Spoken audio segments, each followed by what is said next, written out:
Good morning, everyone. Now, today we will start with something new. Let me first explain that before starting with the sums. It is called form underwriting. Now, what is form underwriting? See, I have explained this form underwriting to you all when we were doing types of underwriting. When we were doing types of underwriting, in that I had explained you about firm underwriting. Now, what is firm underwriting? This under this agreement, what happens? The underwriter agrees to take up a specified number of shares, irrespective of the number of shares subscribed by the public. Means under form underwriting, what happens that the underwriter has to take up specified number of shares. मतलब आप public कितना भी subscription करने दो, it be under subscription or it be over subscription, but the underwriter's liability for जितना उसने उस time पे एग्री किया था ड्यूरिंग द एग्रीमेंट, जितना अंडरराइटर एग्री करता है कि वो इतना नंबर ऑफ शेयर्स परचेज करेगा, that he has to purchase irrespective of number of shares subscribed by the public. So therefore ये केस में even if the issue is oversubscribed, the underwriters are liable to take up the agreed number of shares or debentures. जितना promise किया था initially कि हम इतना share subscribe करेंगे, तो फर्म अंडरराइटिंग में कितना भी सब पब्लिक कितना भी सब्सक्राइब करने दो शेयर्स को, जितना कंपनी ने जितना अंडरराइटर ने एग्री किया था बिगिनिंग में, वो उसे सब्सक्राइब करना पड़ेगा. तो दैट लाइबिलिटी इज फिक्स्ड. मतलब इतना शेयर्स परचेज करना है, वो that liability is fixed irrespective of the number of shares subscribed by the public. However, if there is an abatement clause, अगर एग्रीमेंट में एबेटमेंट क्लॉज है, फिर वो टाइम पे हम नॉर्मल मतलब लाइबिलिटी को फर्म अंडरराइटिंग को एडजस्ट कर सकते हैं अकॉर्डिंगली. नहीं तो हमेशा जितना बोला है सब्सक्राइब करना है उतना सब्सक्राइब करना ही है अंडरराइटर्स को. सो यहाँ पे ना फर्म अंडरराइटिंग का दो मेथड्स है. तो वो दो मेथड्स कौन सा है, आई विल शो यू. तो यहाँ पे एक पहला मेथड है मेथड 1, जिसमें हम बोलते हैं the benefit of firm underwriting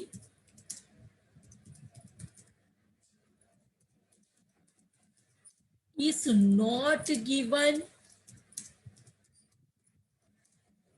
to individual underwriter. Is not given to individual underwriter. So यहाँ पे जब अंडरराइटिंग का बेनिफिट नहीं मिलता इंडिविजुअल अंडरराइटर को, तो ये सिचुएशन में जो जितना शेयर्स फर्म अंडरराइटिंग में परचेज करना है वो लाइबिलिटी तो करना ही है. तो वो सिचुएशन में हम क्या करते हैं, in this situation what we do, in this situation it is, ये जो फर्म अंडरराइटिंग के शेयर्स है, firm underwriting shares are treated as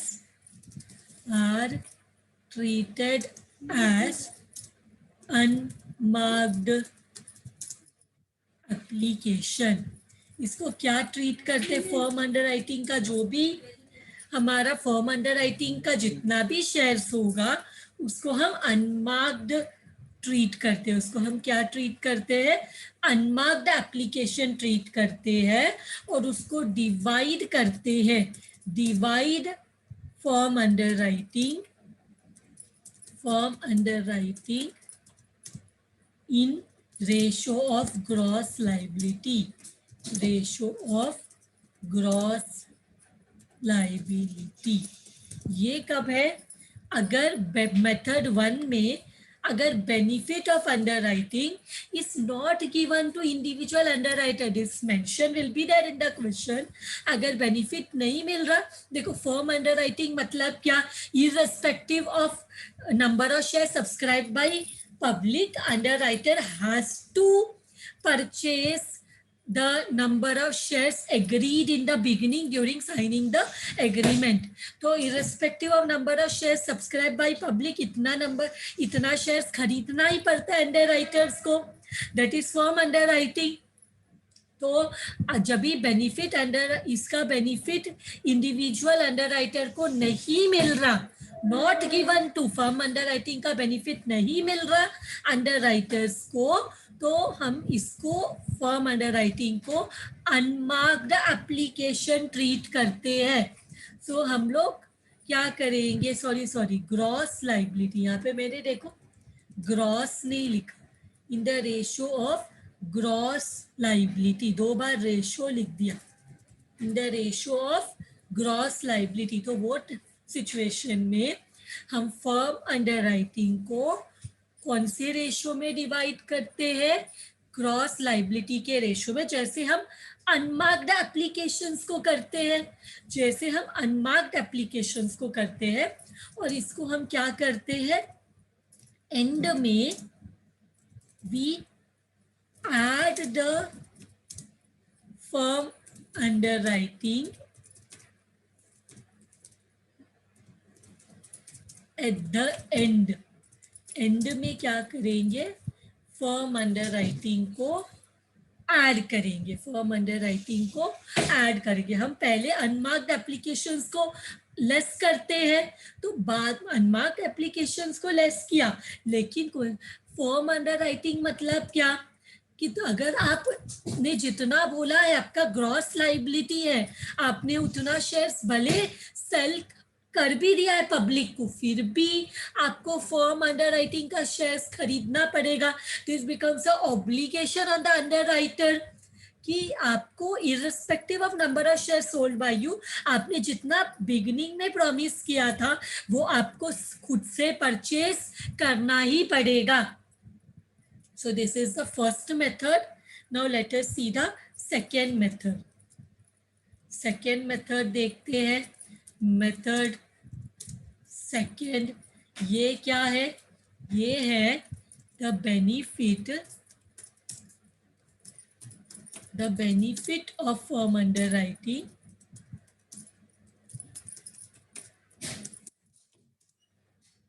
is given to individual underwriter, is given to individual underwriter।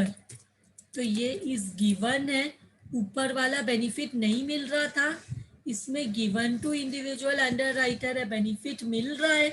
तो ऐसे सिचुएशन में, इन this situation क्या होता है, हम फर्म अंडरराइटिंग के shares, in this situation firm underwriting shares are not treated as unmarked application। इसको unmarked नहीं ट्रीट करते, तो क्या ट्रीट करते, इसको बोलते हैं are not treated as unmarked application. Not unmarked application, not treated as unmarked application मतलब क्या, कि इसको हम अनमार्क्ड नहीं मार्क्ड ट्रीट करते हैं। कौन सा एप्लीकेशन ट्रीट करते हैं, अनमार्क्ड नहीं है तो क्या है, अनमार्क्ड नहीं है तो मार्क्ड एप्लीकेशन मानते हैं। तो जब बेनिफिट मिलता है फर्म अंडरराइटिंग का इंडिविजुअल अंडरराइटर को, तब हम फॉर्म अंडर राइटिंग शेयर्स को अनमार्क्ड एप्लीकेशन नहीं ट्रीट करते, तो क्या ट्रीट करते हैं? Marked application. क्या ट्रीट करते हैं? Marked application. सो हम लोग क्या करते हैं, तो इसमें हम जो एक्चुअल रेशो है जो दिया हुआ है वो रेशो में, जैसे मार्क्ड एप्लीकेशन को जो रेशो में ट्रीट किया वही रेशो में अनमार्क्ड को भी डिवाइड करेंगे। Divide form under writing in actual ratio, क्योंकि हम मार्क्ड एप्लीकेशन को भी जो दिया रहता है, गिवन रहता है, वही रेशो से डिवाइड करते हैं, बराबर। तो इसको भी वैसे ही डिवाइड करेंगे। तो पहले लेस फर्स्ट हम फॉर्म अंडर राइटिंग में शॉर्ट फॉर्म में लिखती हूँ, form underwriting is deducted and is added at the end। पहले इसको फॉर्म अंडर राइटिंग को लेस करते हैं, डिडक्ट करते हैं, और लास्ट में इसको ऐड करते हैं। पहले लेस करते हैं, फिर लास्ट में ऐड करते हैं। तो ये हमने समझा। इसको और अच्छे से हम समझेंगे कब समझेंगे? When we will start with the practical sums. जब प्रैक्टिकल सम्स स्टार्ट करेंगे, जो कि अभी करने वाले हैं, हम और ज़्यादा क्लियर हो जाएंगे ये फॉर्म अंडर राइटिंग के ऊपर। सो के limited is the name of the company. It issued 50,000। के limited issued 50,000 9% preference shares of ₹10 each. तो के लिमिटेड कितना शेयर सेल करने वाला है? के लिमिटेड 50,000 शेयर सेल करने वाला है। सो के limited issued 50,000 9% preference shares of ₹10 each, and उसके बाद 75% of the issue was underwritten by M। मतलब पूरा 100% अंडर राइटिंग नहीं है ये, this is partial under writing. मतलब पूरा अंडर राइटर्स को पूरा शेयर सेल करने का रिस्पॉन्सिबिलिटी नहीं दिया। So 75% of the issue will be underwritten by M। तो बाकी का 25% के लिए हम मानेंगे कि company acts as a underwriter. मतलब हमने 75% ऑफ द इशू के लिए एम को अपॉइंट किया that he will serve as a underwriter. तो बाकी 25% के लिए क्या हम अज्यूम करेंगे, जो कंपनी है K limited, they will act as the underwriter for the balance number of shares. तो इसके अलावा in addition there is a form underwriting, there is a form underwriting of 5,000 shares from M।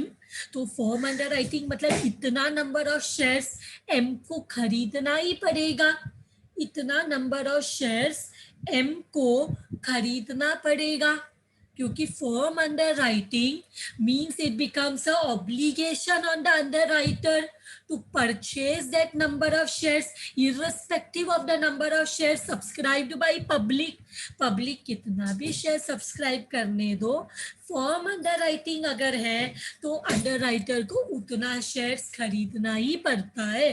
So in all the company received application for 42,000 shares. Company को कितना shares का application मिला? 42,000 shares का। तो इसमें 30,000 shares application had the seal of mister M. तो क्या हुआ यहाँ पे 30,000 जो एप्लीकेशन है उसमें एम का सील था, तो ये मार्क्ड एप्लीकेशन है। What do you mean by marked application? Marked application are those application which has the stamp of the particular underwriter। तो यहाँ पे M का स्टैम्प है, मतलब इतना शेयर्स M ने सेल किया, तो इसका बेनिफिट, इसका कमीशन M को मिलेगा। So what we have to do, determine the liability of mister M. M का नेट लाइबिलिटी कितना है हमें वो फाइंड करना है। और firm underwriting application are to be treated as marked application. One more important point, firm underwriting को क्या ट्रीट करना है, मार्क्ड एप्लीकेशन। तो यहाँ पे मैंने दिखाया देखो, मेथड 1 में हम अनमार्क्ड एप्लीकेशन ट्रीट करते हैं। तो हम हमारे मेथड 1 में हम फॉर्म अंडर राइटिंग को अनमार्क्ड एप्लीकेशन ट्रीट करते हैं। जो हमारा मेथड 2 है जिसमें हम benefit of form under writing individual under writer को देते हैं, उसमें हम जो है firm underwriting is not treated as unmarked application, but इसको हम firm underwriting को हम marked application मानते हैं। मतलब ये सेकेंड मेथड का क्वेश्चन है जहाँ पे हमने firm underwriting को marked application माना है। तो ऐसे सिचुएशन में हमें पहले firm underwriting को माइनस करना है, फिर बाद में ऐड करना है, and eight the and is added at the end। ठीक है, so ascertain the respective liabilities of the underwriter and the company।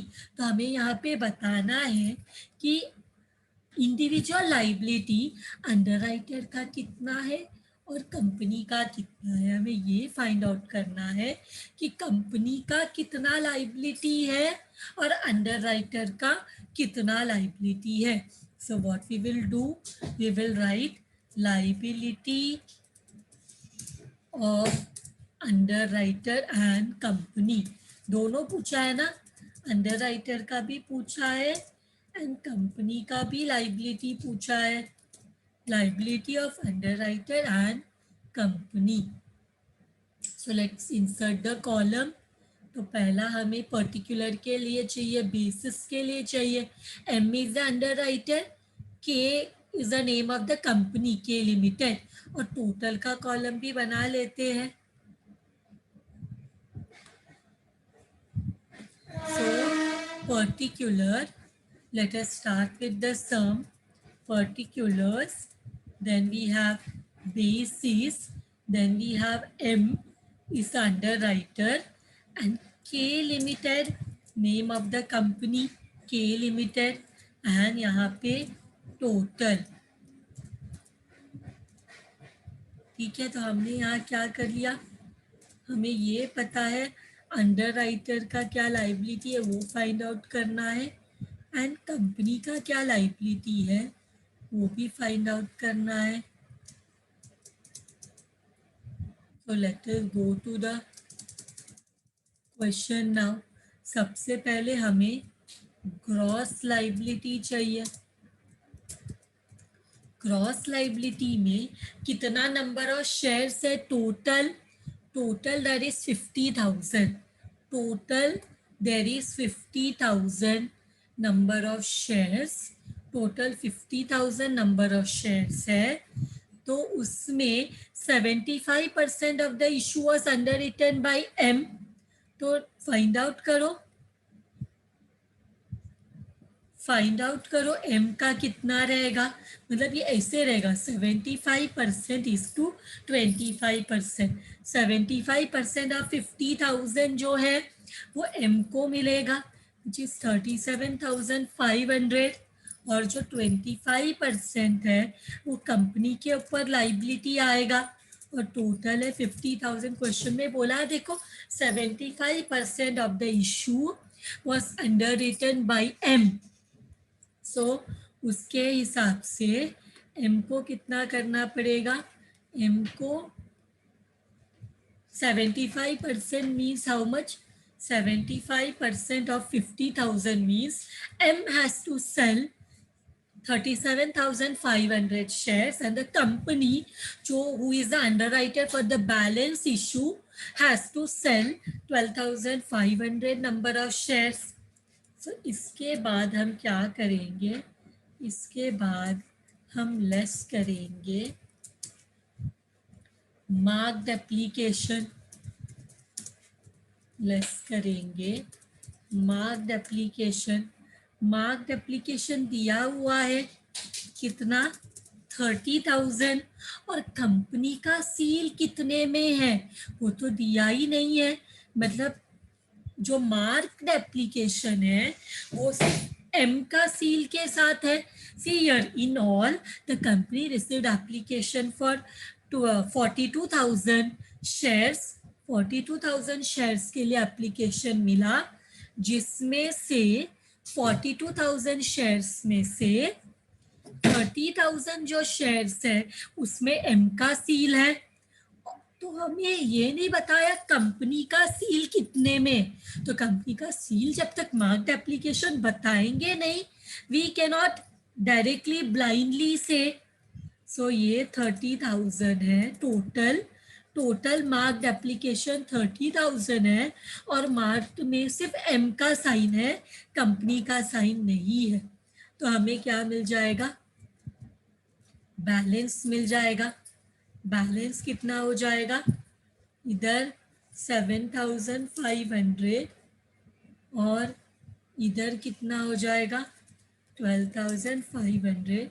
दोनों को ऐड करें तो 20,000। अभी हमें इसमें से लेस करना पड़ेगा अनमार्क्ड एप्लीकेशन। वो तो क्वेश्चन में दिया नहीं है डायरेक्टली, तो हमें फाइंड करना पड़ेगा अनमार्क्ड एप्लीकेशन कितना है। सो अनमार्क्ड एप्लीकेशन नॉर्मली ये कितना होता है, total application minus marked application. Total application minus marked application.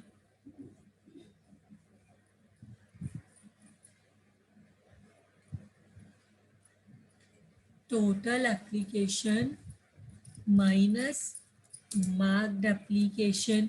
हमें अनमार्क्ड एप्लीकेशन मिलता है। तो टोटल कितना एप्लीकेशन मिला, इन all the company received application for 42,000 shares. So 42,000 shares के लिए एप्लीकेशन आया। सो टोटल एप्लीकेशन 42,000 शेयर्स, उसमें से माइनस करना है मार्क्ड एप्लीकेशन। तो मार्क्ड एप्लीकेशन कितना है 30,000। और एक चीज, फॉर्म अंडर राइटिंग को भी मार्क्ड एप्लीकेशन मानना है। तो फॉर्म अंडर राइटिंग 5,000 है, उसको भी मार्क्ड एप्लीकेशन ही मानना है। तो कितना हो जाएगा हमारा मार्क्ड एप्लीकेशन, 30 + 5 विल बिकम 35,000। क्यों मैंने मार्क्ड एप्लीकेशन को फॉर्म अंडर राइटिंग भी देखो क्या बोला है, form underwriting application to be treated like marked application. तो हमें अनमार्क्ड एप्लीकेशन कैसे मिलता है, जब हम टोटल एप्लीकेशन में से मार्क्ड एप्लीकेशन माइनस करते हैं। तो मार्क्ड एप्लीकेशन वैसे तो यहाँ पे दिया है 30,000 application at the seal of mister M, लेकिन फॉर्म अंडर राइटिंग को भी मार्क्ड एप्लीकेशन ट्रीट करने बोला है। तो how much will be the unmarked application, दोनों को ऐड करो, वी गेट, सॉरी पहले 42,000 में 30 + 35,000 को ऐड करो, 35,000 होता है। तो 42,000 में से 35,000 माइनस किया तो हमें मिलता है 7,000। तो हमें मिलता है 7,000। सो अनमार्क्ड एप्लीकेशन 7,000 है। बट अनमार्क एप्लीकेशन में किसी का स्टैंप नहीं है, तो हम क्या करेंगे, ये जो अनमार्क्ड एप्लीकेशन है यहाँ पे डिस्ट्रीब्यूट नहीं करेंगे, हम डायरेक्टली ये पूरा जो अनमार्क्ड एप्लीकेशन है वो कंपनी को दे देंगे। और यहाँ पे कितना माइनस हो जाएगा, माइनस हो जाएगा 7,000। तो कितना बचेगा बैलेंस, कितना बैलेंस बचेगा, यहाँ पे इट विल बी 7,500। यहाँ पे माइनस किया 12,500 से 7,000, तो हमें मिलेगा 5,500। दोनों को ऐड किया तो it will be how much, 13,000। 20 में से 7 माइनस किया तो भी इतना ही मिलेगा। अब मैंने देखो हमारा मेथड 2 में हम क्या करते हैं, फॉर्म अंडर राइटिंग को पहले लेस करते हैं फिर ऐड करते हैं। तो यहाँ पे पहले अनमार्क्ड को माइनस करने के बाद लेस करना है फॉर्म अंडर राइटिंग को। पहले सेकेंड मेथड में पहले लेस करते हैं, कितना अनमार्क फॉर्म अंडर राइटिंग कितना है, क्वेश्चन में देखो दिया है there was a form underwriting of 5,000 shares from M. Form underwriting कितना है, 5,000 शेयर्स फ्रॉम एम। तो पहले माइनस किया हमने, तो हमें कितना मिला बैलेंस, माइनस करने के बाद हमें मिला 5,000 माइनस, हमें टोटल में भी लिखना पड़ेगा। के लिमिटेड के पास कोई ऑब्लिगेशन नहीं है कि इतना शेयर्स तुम लोग को खरीदना ही है कंपनी को, ऐसा कोई फॉर्म अंडर राइटिंग नहीं है। तो ये 5,000 टोटल में भी आएगा, तो इधर हो जाएगा 2,500, 2,500, इधर 5,500 और इधर माइनस करने पे कितना हो जाएगा 8,000। 2,500 प्लस 5,500 इज ऑल्सो 8,000।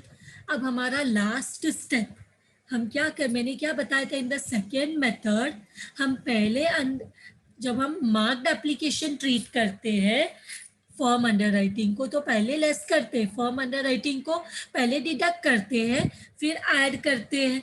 तो पहले डिडक्ट किया, अभी क्या करेंगे, ऐड करेंगे फॉर्म अंडर राइटिंग को। पहले माइनस किया फिर हम ऐड करते हैं।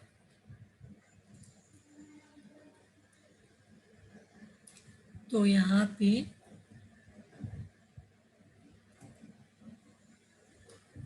तो इधर लिखेंगे,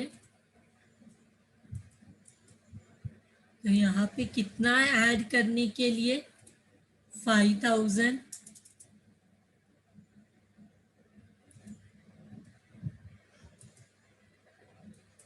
ये स्पेस कम नहीं हो रहा,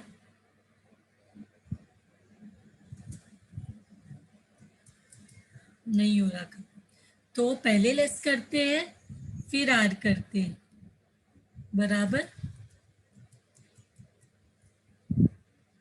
या लास्ट वाले में भी ऐड नहीं हो रहा, तो बाद में हम क्या करेंगे, इधर जो हमें लास्ट में मिलेगा उसको बोलेंगे नेट लाइबिलिटी, लास्ट में जो मिला उसको बोलेंगे नेट लाइबिलिटी। कितना नेट लाइबिलिटी, दोनों को ऐड करो, इधर भी ऐड करना पड़ेगा ना, टोटल में भी लिखना पड़ेगा, यहाँ पे तो कुछ भी नहीं है। तो इधर हो जाएगा 7,500, इधर हो जाएगा 5,500 और दोनों को ऐड किया तो it is 13,000। So with this some is done. जब भी अंडर राइटर को बेनिफिट मिलता है फॉर्म अंडर राइटिंग का, तो अनमार्क्ड एप्लीकेशन के बाद फॉर्म अंडर राइटिंग को माइनस करना है फिर उसके बाद ऐड करना है, मतलब पहले माइनस करना है फिर ऐड करना है when the benefit is given to the individual under writer, मतलब जब हम मार्क्ड एप्लीकेशन करके ट्रीट करते हैं फॉर्म अंडर राइटिंग को तो पहले माइनस करते हैं, लेकिन फॉर्म अंडर राइटिंग तो खरीदना ही है कंपलसरी अंडर राइटर्स को, कि जितना फॉर्म अंडर राइटिंग का शेयर्स है उन्होंने स्टार्टिंग में प्रॉमिस किया था इतना शेयर्स खरीदेंगे, वो इररिस्पेक्टिव ऑफ कितना भी शेयर पब्लिक खरीदने दो उनको उतना शेयर खरीदना पड़ता है सामने से। तो पहले माइनस करके भी बाद में हमने ऐड कर दिया कि इतना लाइबिलिटी तो है, इतना शेयर्स तो या डिबेंचर जो भी है खरीदना पड़ेगा। तो with this some is done. Now we will do the next sum. ABC company, ABC Company Limited has an authorized capital of rupees 50 lakh divided into 1 lakh equity shares of rupees 50 each. तो ABC Company Limited का authorized capital है 1 lakh shares of rupees 50 each. फिर company ने issue किया 50,000 shares for subscription at a premium of ₹10 each. मतलब the company issued 50,000 shares for subscription. 1 lakh was the authorized capital, but company ने कितना issue किया 50,000 shares 10 rupees के premium में. मतलब 50 is the face value plus 10 rupees premium means 60 rupees में issue किया. The entire issue was underwritten as follows. 30,000 shares है जिसमें फॉर्म अंडर राइटिंग है 5,000. मतलब एक्स को कंपल्सरी 5,000 कितना भी वो शेयर्स पब्लिक में सेल करने दो उसको 5,000 शेयर्स खरीदना पड़ेगा. बिकॉज 30,000 में जितना उसका ग्रॉस लाइबिलिटी है 30,000 उसमें 5,000 उसको फॉर्म अंडर राइटिंग है means he has to purchase irrespective of number of share sold in the purchase by the public. Y का ग्रॉस लाइबिलिटी है 15,000 जिसमें फॉर्म अंडर राइटिंग है 2,000 और Z का ग्रॉस लाइबिलिटी है 5,000 शेयर्स जिसमें फॉर्म अंडर राइटिंग है 1,000 शेयर्स. मतलब 5,000 X को खरीदना है 2,000 Y को एंड 1,000 Z को. That are the form underwriting. From the total issue 45,000 shares including form underwriting were subscribed. तो बोलते हैं टोटल कितना शेयर्स का एप्लीकेशन आया मिला. From the total issue 45,000 shares were subscribed मतलब एप्लीकेशंस भी मिला. तो इसमें से the following were the marked forms. Marked application कितना है 16,000 शेयर्स X का, Y का 10,000 शेयर्स एंड Z का 4,000 shares. 16 plus 10 is 26 and 4,000 add करेंगे तो 30. मतलब 45,000 में मार्क्ड एप्लीकेशन है 30,000 तो अनमार्क्ड हो जाएगा 15. तो calculate the liability of each underwriter when the benefit of underwriting is not given to individual underwriter. तो बेनिफिट जो है वो इंडिविजुअल अंडरराइटर को नहीं मिल रहा. तो हम लोग ये सब में क्या करेंगे जो अंडर बेनिफिट है फॉर्म अंडरराइटिंग का वो इंडिविजुअल अंडरराइटर को नहीं मिल रहा. This is our first method. Method 1 देखो the benefit of form underwriting is not given to individual underwriter. मतलब यहाँ पे बेनिफिट नहीं मिल रहा तो हम क्या करते हैं फॉर्म अंडरराइटिंग को अनमार्क्ड एप्लीकेशन ट्रीट करते हैं. फॉर्म अंडरराइटिंग को अनमार्क्ड एप्लीकेशन ट्रीट करते हैं और ये फॉर्म अंडरराइटिंग का जो शेयर्स है इसको ऐड करते हैं एट द एंड. तो जब मार्क्ड एप्लीकेशन ट्रीट करते हैं तो पहले लेस करना पड़ता है फिर ऐड. लेकिन जब अनमार्क्ड एप्लीकेशन ट्रीट करते हैं तो एक ही इफेक्ट दे रहा है फॉर्म अंडरराइटिंग को लास्ट में ऐड करना है. फॉर्म अंडरराइटिंग को क्या करना है लास्ट में ऐड करना. इन द फर्स्ट मेथड 1 जहाँ पे benefit is not given to individual underwriter हम फॉर्म अंडरराइटिंग को क्या ट्रीट करते हैं हम फॉर्म अंडरराइटिंग को अनमार्क्ड एप्लीकेशन ट्रीट करते हैं और फॉर्म अंडरराइटिंग को ग्रॉस लाइबिलिटी रेशो में. लेकिन यहाँ पे तो हमें ये पर्टिकुलर सम में क्योंकि हमें दिया है फॉर्म अंडरराइटिंग कितना है तो उसके हिसाब से डिवाइड करेंगे. बिकॉज एक्चुअली डिवाइड करेंगे because we know how much is the form underwriting. लेकिन लास्ट में उसको ऐड करना है. At the firm underwriting at the end. इससे पहले सम में जहाँ पे हमने मार्क्ड एप्लीकेशन ट्रीट किया था, पहले लेस करते फिर एंड में ऐड करते, बट यहाँ पे जब अनमार्क्ड एप्लीकेशन ट्रीट करते हैं, बेनिफिट नहीं मिलता इंडिविजुअल अंडर राइटर को, तब हम लास्ट में फर्म अंडर राइटिंग को ऐड करेंगे, लास्ट में फर्म अंडर राइटिंग को ऐड करेंगे। So let us start the sum. Let us start the sum. Liability of underwriters. Liability of underwriters. Liability of underwriters. So, particular basis, or we have X, Y, and Z. Particular, let me just add again. Particular basis x Y and Z.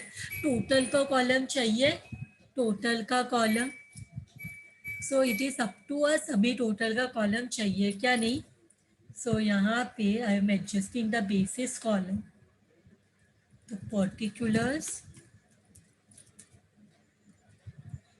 Basis x y z, and हमने एक और column रखा है total का, इसके बिना भी कर सकते थे। सो यहाँ पे हम सबसे पहले ग्रॉस लाइबिलिटी लिखेंगे। सबसे पहला step gross liability, this is given ना, ग्रॉस लाइबिलिटी इज गिवन, लेकिन क्या है एक एक का शेयर, एक्स का 30,000, वाई का 15,000, जेड का कितना है 5,000। फिर से चेक करो, 1 लाख शेयर्स था, पर हम सब्सक्राइब सिर्फ 50,000 शेयर्स के लिए कर रहे, इशू 50,000 शेयर्स करने वाले, तो 30,000 एक्स का, 15,000 वाई का एंड जेड का 5,000, सबको ऐड किया तो वी गेट द टोटल 50,000। 5 के टेबल में आता है 5 6 are 30, 5 3 are 15, 5 1 are 5।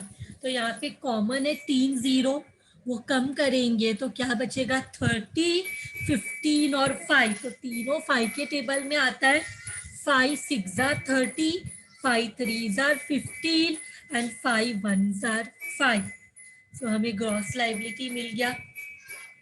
Gross liability में से लेस करेंगे, ग्रॉस लाइबिलिटी में से लेस करेंगे क्या, ग्रॉस लाइबिलिटी में से लेस करेंगे मार्क्ड एप्लीकेशन। क्या लेस करेंगे, हम लेस करेंगे marked application. So marked application, marked application also is given 16,000, 10,000 and 4,000. Marked application is given 16,000, X का, Y का 10,000 और Z का 4,000। ये सबको ऐड करो, ऐड करो 4, ये तीनों को कितना मिल रहा है 16 + 10 + 4 इस 30,000। मार्क्ड एप्लीकेशन को लेस करते हैं, तो हमें ब्रैकेट में बताएंगे तो ज़्यादा क्लियर होगा। वैसे तो हमने लेस करके लिखा है, दैट इज अंडरस्टूड, लेस मतलब माइनस, ब्रैकेट में माइनस है करके, फिर भी मैंने इधर लिख दिया प्रॉपरली शो करने के लिए। अभी क्या है ये भी आ गया। अभी जो हमें मिलेगा लेस करके, दैट इज द बैलेंस। अभी लेस करके जो हमें मिलेगा that will be known as the balance. कितना बैलेंस आ रहा है, 30 में से 16 गया तो कितना आता है,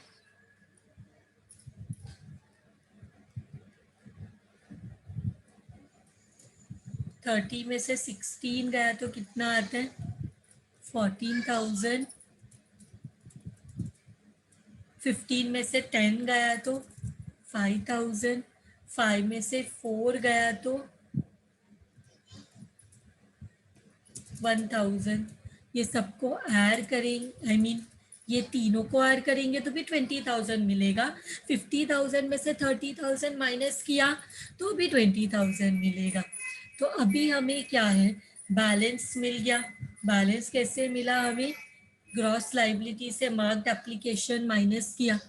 अब यहाँ पे हमें क्या करना है, लेस करना है अनमार्क्ड एप्लीकेशन, लेस करना है unmarked application. Unmarked application is given, unmarked application नहीं दिया।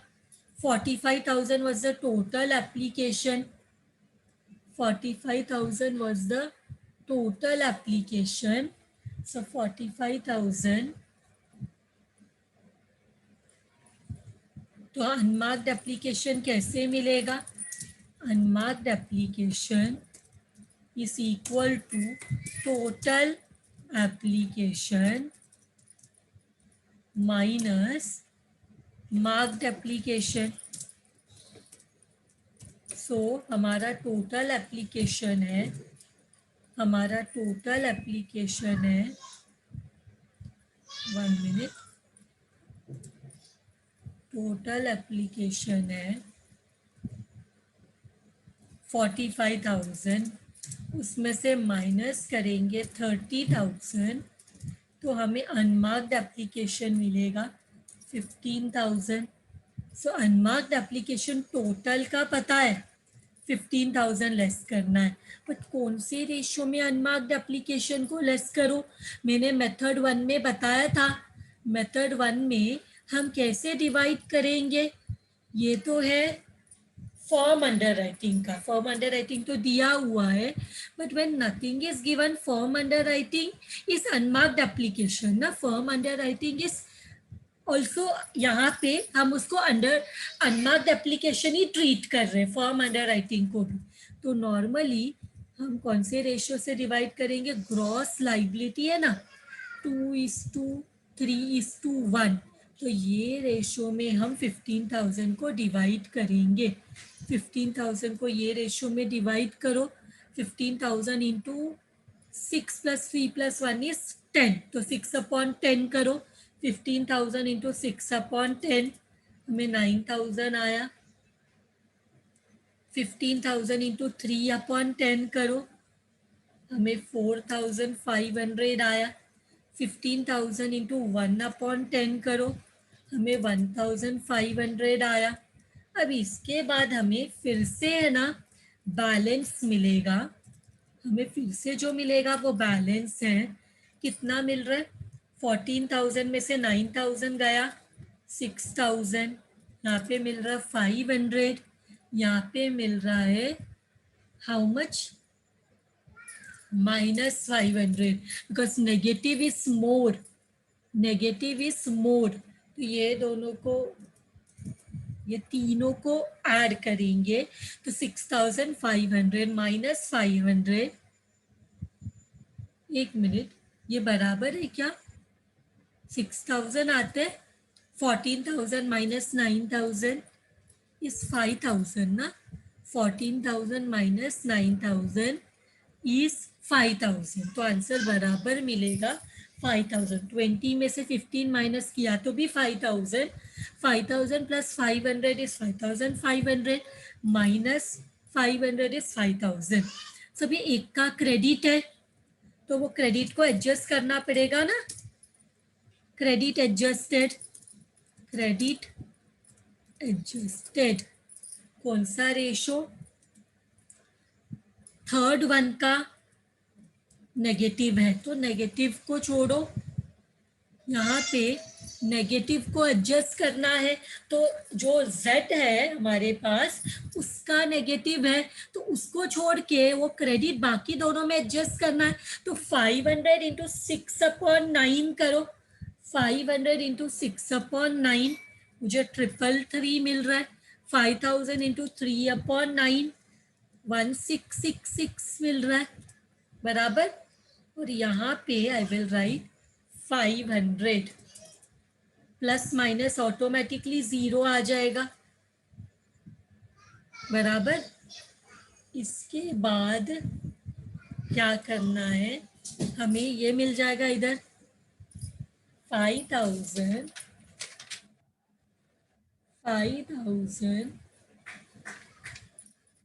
माइनस 333 कितना हो जाता है, 500 से करेंगे तो ये कुछ भी नहीं है, और यहाँ पे हमें फिर सेम आंसर मिलेगा 5000। अभी हम क्या करेंगे, अभी हम ऐड करेंगे last step, form under writing when benefit is not given. मैंने बोला था अनमार्क्ड ट्रीट करो, और लास्ट में क्वेश्चन के लास्ट में फॉर्म अंडर राइटिंग को ऐड करो। तो फॉर्म अंडर राइटिंग तो गिवन है, फॉर्म अंडर राइटिंग कितना है वो तो गिवन है, कितना देखो पहले में ही दिया 5000 2000 1000, 5000 फॉर्म अंडर राइटिंग तो क्वेश्चन में ही दिया हुआ है, क्रॉस लाइबिलिटी में इतना था 2000 एंड 1000। यहाँ पे देखो इसका लाइबिलिटी 0 हो गया था, इसने तो जितना चाहिए था उतना शेयर्स ऑलरेडी परचेज कर, उतना ऑलरेडी पब्लिक को सेल कर लिया था। जेड जो है जितना उसको सेल करना है उतना पूरा उसने पब्लिक को सेल कर लिया था, एक्स्ट्रा सेल कर लिया था।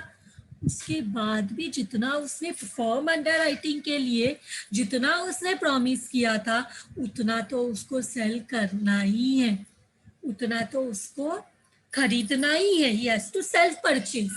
सो 5000 plus 2000 plus 1000 is how much, 8000। So last में जो मिलेगा that will be our net liability. ये कितना हो जाएगा 9667, ये कितना हो जाएगा 2333, और ये 1000, ये सबको ऐड करेंगे तो 13000। With this sum is done. Thank you very much everyone.